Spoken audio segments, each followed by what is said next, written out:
ஐஸ்வர்யாக்கு மட்டும் இல்ல, சக்தி, அனு, துர்கா இவங்க எல்லாருக்கும் நான் தான் அக்கா. அவங்களுக்கு எந்த ஒரு நல்லது கெட்டது நடந்தாலும் நான் தான் முன்னாடி வந்து நிக்கணும். உறவெல்லாம் விரோதியா பாக்குற உங்களுக்கு எப்படி உறவை பத்தி தெரியும்? ஆமா, கொல்லாத உறவு உன் உறவு. உன் உறவு இல்லன்னு தான் இங்க அலறாங்களாக்கும். ஏய், உன்ன மாதிரி பிச்சைக்கார உறவு இருக்கிறத விட இல்லாம இருக்கிறது எவ்வளவோ மேல். இங்க பாருடி, ஐஸ்வர்யாவை யாரோ ஒருத்தருக்கு தள்ளி விட்டுலான்னு கனவு காணாத. நான் இருக்கிற வரைக்கும் அது நடக்கவே நடக்காது. அவளுக்கு பிடிச்ச மாதிரி பொருத்தமான மாப்பிளைய தான் கட்டி வைக்கணும், புரியுதா? எந்த மாப்பிளைய பார்த்தாலும் நீங்க தான் பார்க்கவே விட மாட்டேங்கிறீங்களே. ஏய், ஐஸ்வர்யாவை எங்களை நம்பிதான் இந்த வீட்டுல விட்டுட்டு போயிருக்காங்க. நீ ஒண்ட வந்த அப்படாரி, ஒழுங்கா அடக்க ஒடுக்கமா இருக்கிற வழிய பாரு. தேவையில்லாத விஷயங்கள் எல்லாம் நீ தடையிட்ட பிறந்த வீட்டுக்கே போற மாதிரி ஆயிடும், ஜாக்கிரதை. என்னய்யா இங்க என்ன படமா காட்டுறாங்க? ஆளு வாய பொளந்து வேடிக்கை பார்த்துட்டு உட்காந்துருக்க. எழுதுறியா? பாட்டி இருங்க பாட்டி. தரகரை நீங்க எங்க போகாதீங்க, உட்காருங்க. பாட்டி இல்லாதப்ப சொல்லுங்கம்மா, நான் வர்றேன். ஆட்டி பாட்டி, இந்த வீட்டு பக்கம் இல்ல, இந்த ஏரியா பக்கம் கூட உன்னை நான் பார்க்க கூடாது.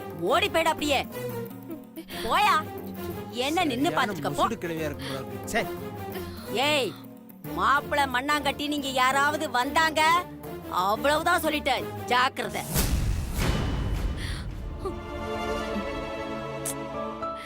என்ன மீனாட்சி, இதுக்கு போய் நீ இவ்ளோ ஃபீல் பண்ணிட்டு இருக்க? பாட்டி பத்தி உனக்கு தெரியும்ல, வீடு பாத்துக்கலாம். இல்ல தாரணி, பெரியம்மா என்கிட்ட சொன்னாங்க ஐஸ்வர்யாக்கு நல்ல இடமா பார்த்து கல்யாணம் பண்ணி வைக்கணும்னு. நானும் சரின்னு பெரியம்மா கிட்ட வாக்கு கொடுத்துட்டேன். ஆனா இந்த பாட்டி பாக்குற எல்லா மாப்பிளையும் இப்படி விரட்டி அடிச்சிருது. ஐஸ்வர்யாக்கு கல்யாணம் பண்ண விடாம இப்படி தடுத்துக்கிட்டே இருக்கு. பாவம், அவளுக்கும் வயசாயிட்டே போகுது. எனக்கு என்ன பண்றதுன்னே தெரியல தாரணி. ஏன் மீனாட்சி இவ்ளோ கவலைப்படுற? ஐஸ்வர்யாக்கு இனிமேவா ஒருத்தன் பிறந்து வரணும்? ஏற்கனவே பிறந்திருப்பான். அவன் நிச்சயமா நம்ம ஐஸ்வர்யாவை தேடி வருவான் பாரு. ஐஸ்வர்யாக்கு சீக்கிரமாவே கல்யாணம் நடக்கும். மீனாட்சி, யாருக்காக இல்லனாலும் உன் நல்ல மனசுக்காக கண்டிப்பா அது நடக்கும் மீனாட்சி, நீ வருத்தப்படாத.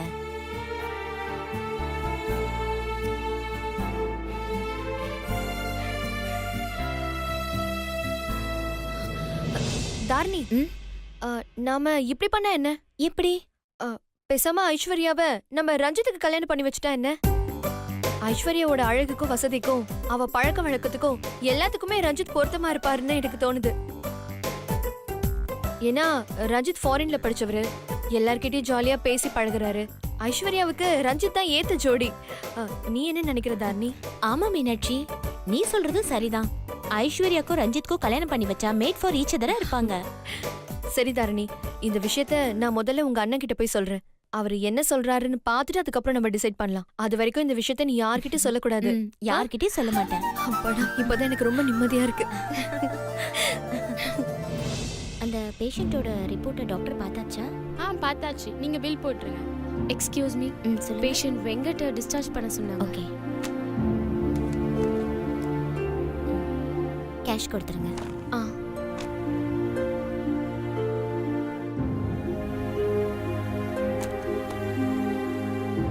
இன்னைக்கு நீங்க அவரை டிஸ்சார்ஜ் பண்ணிக்கலாம். Thank you.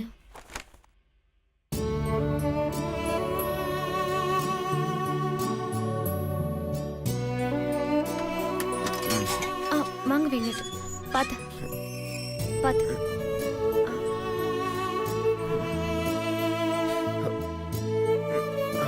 பாத்து வாங்க.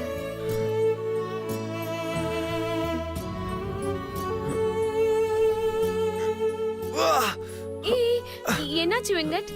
பரவாயில்ல. என்ன பரவாயில்ல? உட்காரும் போது பார்த்து உட்கார மாட்டியா? அப்புறம் போட்டிருக்க தையல் பிரிஞ்சு போயிடும். தையல் பிரிஞ்ச பெரிய பிரச்சனை வந்துரும். இனிமே நீ ஜாக்கிரதையா உட்காரு, சரியா? பரவாயில்லையே, டாக்டர் கூட இதை பத்தி பெருசா சொல்லல. ஆனா நீ அக்கறை எடுத்து இவ்வளவு தெளிவா சொல்றியே. டாக்டர்ஸ்க்கு இது 100 கேஸ்ல ஒரு கேஸ், அதனால இது ஒரு வேலையை தான் பாப்பாங்க. ஆனா எனக்கு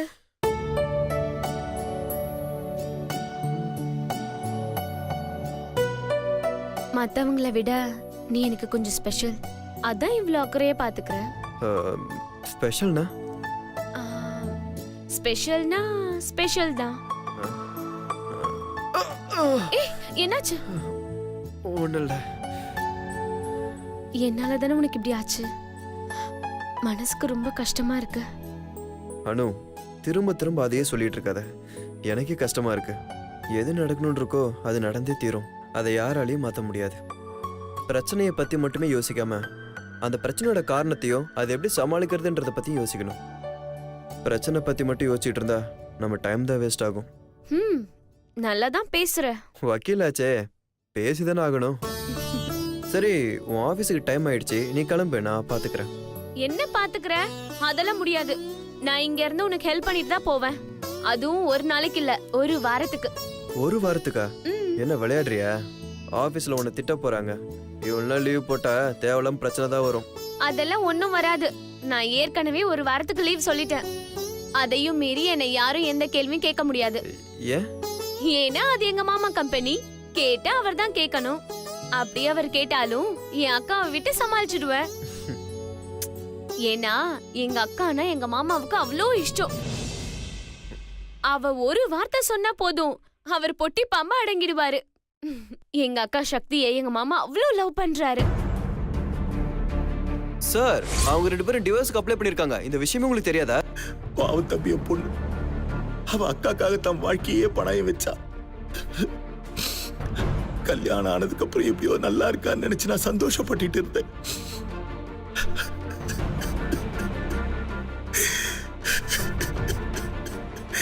இவ்வளவு சீக்கிரம் தன் வாழ்க்கையை தொலைச்சிட்டு வரான்னு நினைக்கும் போது என்னால தாய்க்க முடியலப்பா. ஹே, நான் பாட்டுக்கு பேசிட்டே இருக்க, நீ என்ன யோசிச்சுட்டு இருக்க? அதெல்லாம் ஒன்றும் இல்லை. சரி, நான் தினமும் ஆபீஸ்க்கு போற மாதிரி கிளம்பி இங்க வந்து உனக்கு என்னென்னலாம் தேவையோ அது எல்லாத்தையும் செஞ்சு கொடுத்து ஈவினிங் ஆபீஸ் முடிஞ்சு வீட்டுக்கு போற மாதிரி போயிடுறேன். உனக்கு ஓகே தானே? உனக்கு எதுக்கு சிரமம்?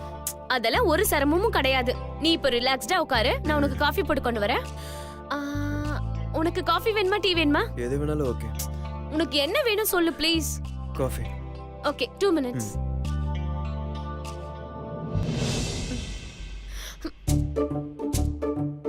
ச்சீ, நாத்தம் நாத்தம்.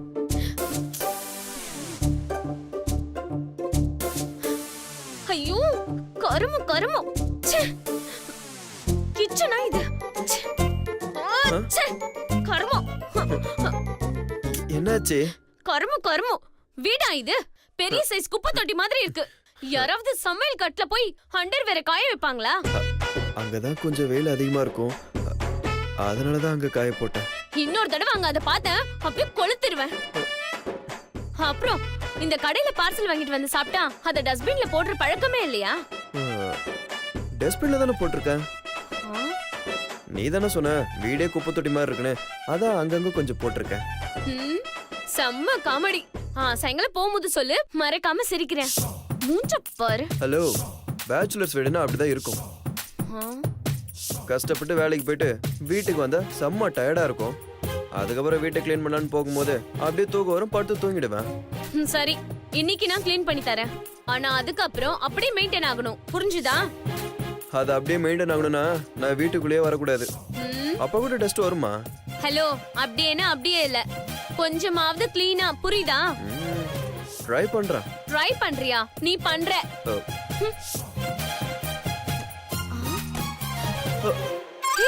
என்னது இது? நால ஃப்ரெண்ட் இது. அப்ப இது அதுவும் எந்ததான் எப்பயாச்சும் கிழிச்ச அவளை பாரு.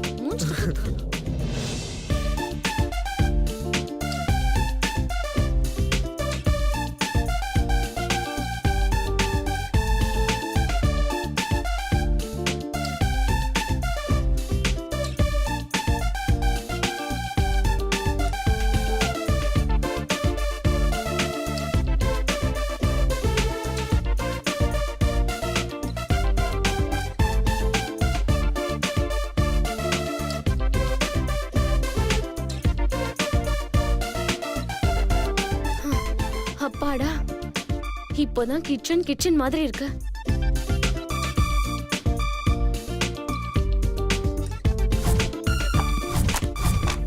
இப்ப எப்படி இருக்கு வீடு? பாத்தியா?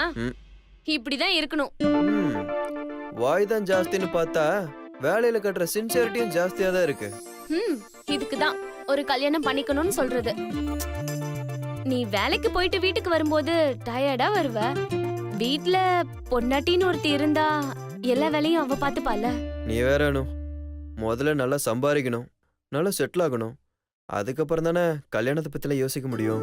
கவலைப்படாத வெங்கட், உனக்கு எல்லாமே நல்லபடியா அமையும். அப்படின்ற ம், ம் சரி பாப்போம். என்னங்க?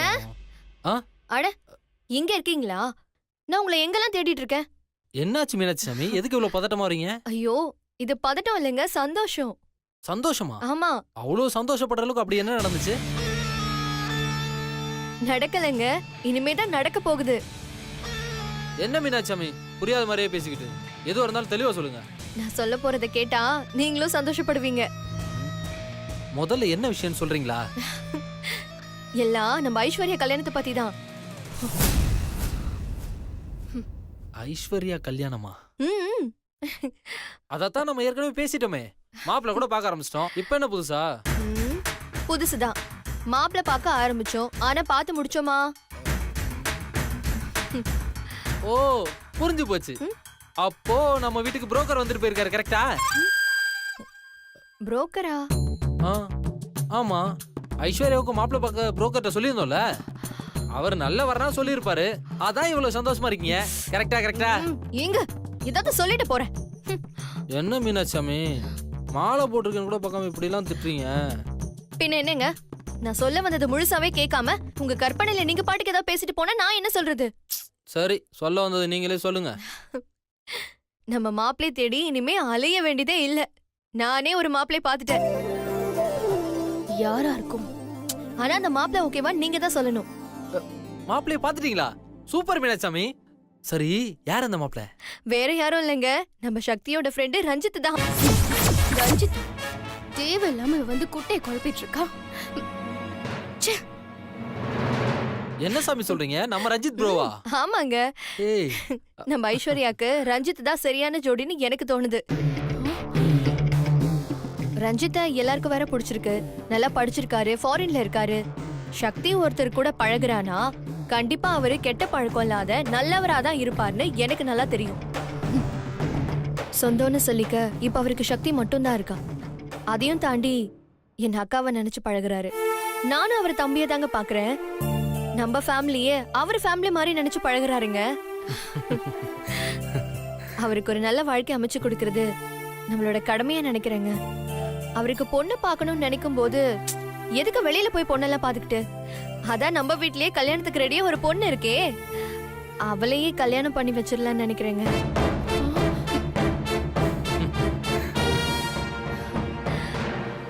ஐஸ்வர்யாவும் இப்படிப்பட்ட மாப்பிள்ளையை தானே தேடிட்டு இருந்தா.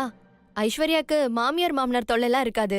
அவ நினைச்ச மாதிரியே எந்த ஒரு கட்டுப்பாடும் இல்லாம ஃப்ரீயா இருக்கலாம். இவ்வளவு வசதியான மாப்பிள்ளைக்கு எதுக்கு வெளியில போய் பொண்ணு எடுக்கணும்? நம்ம ஐஸ்வர்யாக்கு கட்டி வச்சா அவ நிச்சயமா சந்தோஷமா இருப்பாங்க. ரஞ்சித்தும் கூட்டு குடும்பமா வாழணும்னு ஆசைப்பட்டாரு. நம்ம ஃபேமிலியும் அவருக்கு பிடிச்சிருக்குன்னு வேற சொன்னாரு. இதெல்லாம் வச்சு பார்த்தா ஐஸ்வர்யாக்கும் ரஞ்சித்துக்கும் கல்யாணம் பண்ணி வச்சா நல்லா இருக்கும்னு ஏன் மனசுக்கு படுது.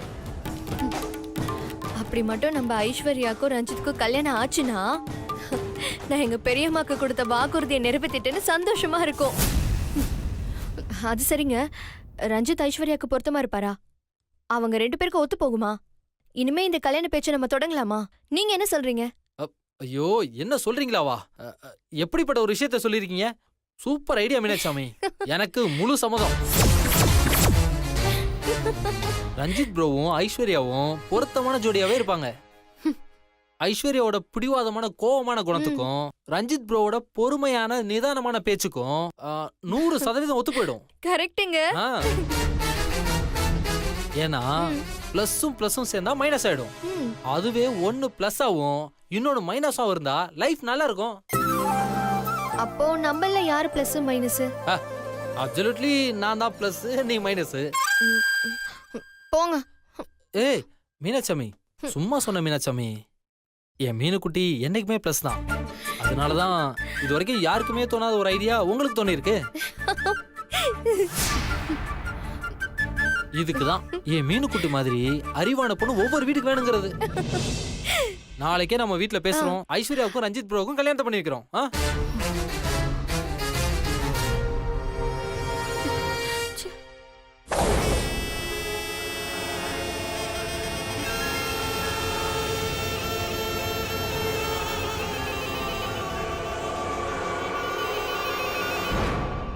என்ன கண்ணா ஒரே டென்ஷனா இருக்க மாதிரி இருக்க?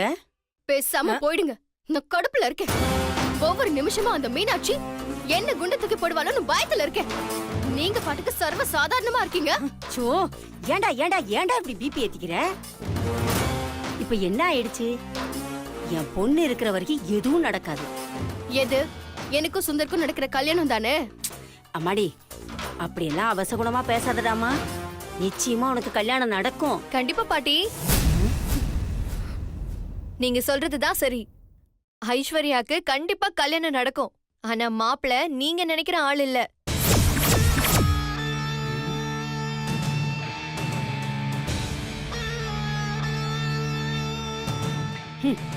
நீ இப்படியே மனக்கோட்டை கட்டிக்கிட்டு ஒரு நாள் இல்ல ஒரு நாள் உன்னை வீட்டை விட்டே அடிச்சு துரத்திட்டு சுந்தருக்கும் மீனாட்சிக்கும் கண்டிப்பா கல்யாணம் பண்ணி வச்சிருவோம். பாட்டி கரெக்டா சொல்லு. சுந்தருக்கும் எனக்கும். சாரிம்மா, நான் கொஞ்சம் மாத்தி சொல்லிட்டேன். லூசு. பாட்டி, நீங்க சரியா தான் சொல்லிருக்கீங்க.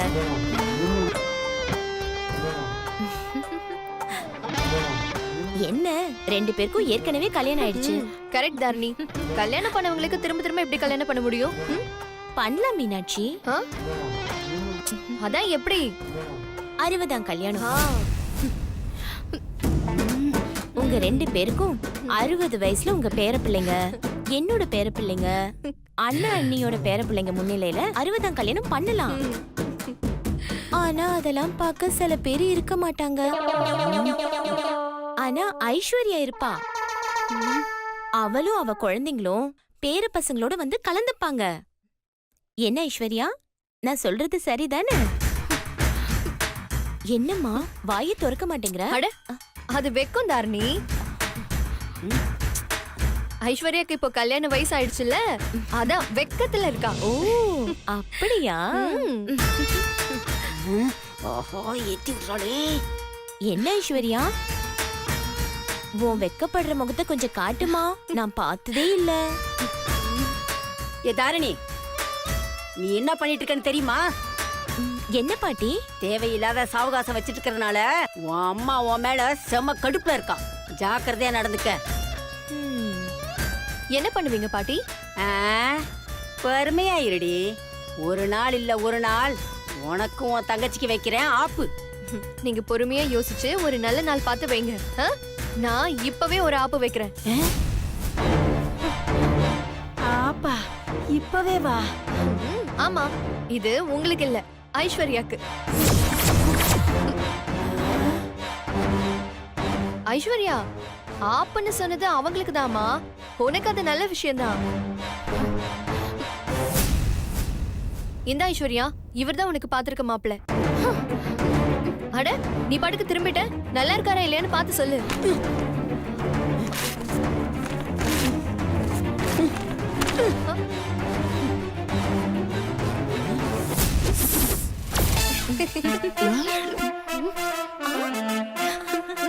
என்ன பாக்குறீங்க?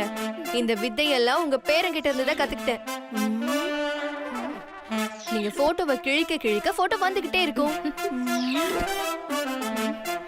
போட்டோ வேணா கிழிக்கலாம், ஆனா மாப்பிள்ளைய ஒண்ணும் பண்ண முடியாது. அப்புறம் ஐஸ்வர்யா, மூஞ்சி இப்படியே வச்சுக்காம நல்ல காமெடி படம் எல்லாம் பார்த்து நல்ல சிரிச்ச முகமா இரு. சும்மா இருக்கிற கேப்ல பியூட்டி பார்லருக்குலாம் போய் நல்லா உன்னை அழகுபடுத்திக்கோ. ஏன்னா அடுத்த வாரம் உன்னை பொண்ணு பார்க்க வராங்க.